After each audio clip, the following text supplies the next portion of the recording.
എല്ലാ പ്രിയ വിദ്യാർത്ഥികൾക്കും പുതിയ സ്വാഗതം. +2 റിസൾട്ട് 2024 റിസൾട്ട് ഉടൻ പ്രസിദ്ധീകരിക്കും. വിദ്യാർത്ഥികൾക്ക് ഏതൊക്കെ രീതിയിലാണ് റിസൾട്ട് ചെക്ക് ചെയ്യാൻ സാധിക്കുമെന്നാണ് വീഡിയോയിൽ കൂടെ വിശദമായി പരിശോധിക്കാൻ പോകുന്നത്. ആദ്യമായിട്ട് കാണുന്ന വിദ്യാർത്ഥികളുണ്ടെങ്കിൽ തീർച്ചയായും ഈ ഒരു കാര്യം കൂടി കേൾക്കണം. 100 വിദ്യാർത്ഥികൾ വീഡിയോ കണ്ടാൽ 10 വിദ്യാർത്ഥികൾ പോലും ചാനലൊന്ന് സബ്സ്ക്രൈബ് പോലും ചെയ്യുന്നില്ല. പ്രിയ വിദ്യാർത്ഥികളെ, അങ്ങനെ ആവരുത്. തീർച്ചയായും സബ്സ്ക്രൈബ് ചെയ്യുക. നോട്ടിഫിക്കേഷൻ ബെല്ലുകളെ ഓൾ ഓപ്ഷൻ എനേബിൾ ചെയ്യുക. വീഡിയോ യൂസ്ഫുള്ളായി തോന്നുകയാണെങ്കിൽ മാക്സിമം ഒന്ന് ലൈക്ക് ചെയ്യുക.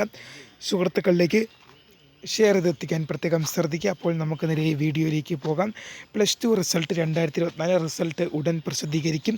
അപ്പോൾ വിദ്യാർത്ഥികൾ ചോദിക്കുന്ന മറ്റൊരു ചോദ്യമാണ്, ഏത് വെബ്സൈറ്റിലൂടെയാണ് +2വിൻ്റെ റിസൾട്ട് പരിശോധിക്കുക എന്ന്. അപ്പോൾ വിദ്യാർത്ഥികൾ മനസ്സിലാക്കുക, kerala-results.nic.in kerala-results.nic.in എന്ന വെബ്സൈറ്റിലൂടെ വിദ്യാർത്ഥികൾ പ്രവേശിക്കുക. ശേഷം second year DHSC second year result 2024 എന്നൊരു ലിങ്ക് പുതുതായിട്ട് അവിടെ വന്നിട്ടുണ്ടാവും. അതിൽ ക്ലിക്ക് ചെയ്തുകൊണ്ട് നിങ്ങൾക്ക് നിങ്ങളുടെ രജിസ്റ്റർ നമ്പറും ഡേറ്റ് ഓഫ് ബർത്ത് നൽകി കഴിഞ്ഞാൽ നിങ്ങൾക്ക് നിങ്ങളുടെ റിസൾട്ട് പരിശോധിക്കാൻ സാധിക്കുന്നതായിരിക്കും. അപ്പോൾ kerala-results.nic.in kerala-results.nic.in എന്നീ വെബ്സൈറ്റ് നോട്ട് ചെയ്ത് വെക്കുക. kerala-results.nic.in എന്ന വെബ്സൈറ്റ് തീർച്ചയായും നോട്ട് ചെയ്ത് വെച്ചാൽ നിങ്ങൾക്ക് റിസൾട്ട് പരിശോധിക്കാൻ എളുപ്പമാകും ആ വെബ്സൈറ്റ്.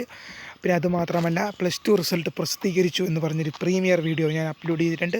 തീർച്ചയായും ആ വീഡിയോയുടെ ലിങ്ക് ഞാൻ ഡിസ്ക്രിപ്ഷൻ ബോക്സിൽ നൽകിയേക്കാം. തീർച്ചയായും വീഡിയോ കയറി നോട്ടിഫിക്കേഷൻ ഓൺ ചെയ്ത് വെക്കുക. റിസൾട്ട് പ്രസിദ്ധീകരിക്കുന്ന മുറയ്ക്ക് തന്നെ നിങ്ങളിലേക്കത്